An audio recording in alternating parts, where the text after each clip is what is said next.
નમસ્કાર મિત્રો, સ્વાગત છે આપણી યુટ્યુબ ચેનલ નકુમ હરીશમાં। 1 મે 2026થી દેશમાં અનેક મહત્વપૂર્ણ ફેરફારો થવા જઈ રહ્યા છે।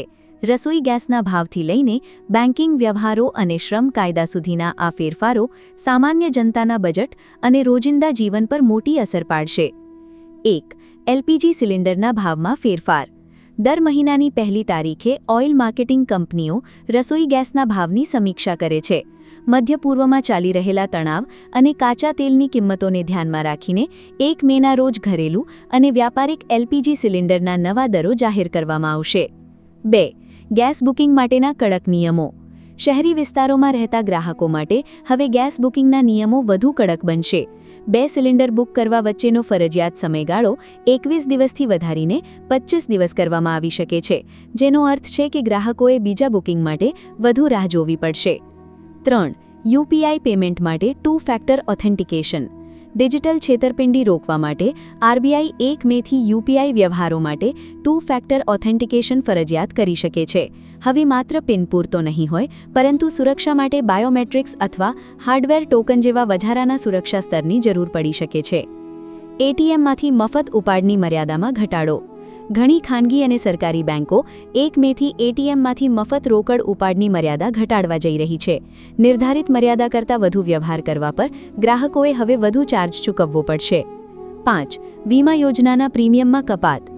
પ્રધાનમંત્રી જીવન જ્યોતિ વીમા યોજના પીએમજેજેબીવાય અને પ્રધાનમંત્રી સુરક્ષા વીમા યોજના પીએમએસએસબીવાયના વાર્ષિક પ્રીમિયમની કપાતનો સમય આવી ગયો છે।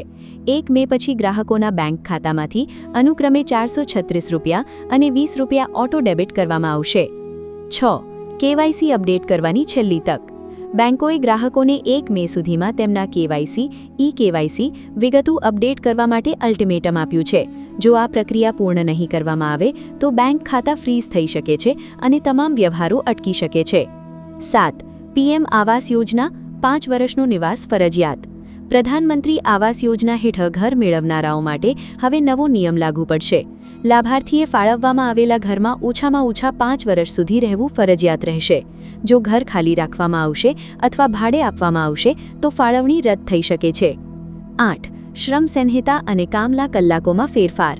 ઉત્તર પ્રદેશ સરકાર 1 મેથી 4 નવા શ્રમ સંહિતા ન્યૂ લેબર કોડ્સ લાગુ કરવા માટે તૈયાર છે। આ ફેરફારની સીધી અસર કર્મચારીઓના પગાર, પ્રોવિડન્ટ ફંડ યોગદાન અને કામના કલાકો પર પડશે। આગામી સમયમાં આ નિયમો સમગ્ર દેશમાં લાગુ થવાની શક્યતા છે। 9. ક્રેડિટ અને debit card reward points. SBI અને આઈસીઆઈસીઆઈ જેવી મોટી બેંકો તેમની ક્રેડિટ કાર્ડ રિવોર્ડ પોઈન્ટ્સ પોલિસીમાં ફેરફાર કરી રહી છે। યુટિલિટી બિલના પેમેન્ટ પર મળતા રિવોર્ડ પોઈન્ટ્સમાં ઘટાડો કરવામાં આવશે અને ભાડાની ચૂકવણી પરના ચાર્જમાં પણ ફેરફાર થઈ શકે છે। 10. મ્યુચ્યુઅલ ફંડ માટે પારદર્શિતાના નવા નિયમો।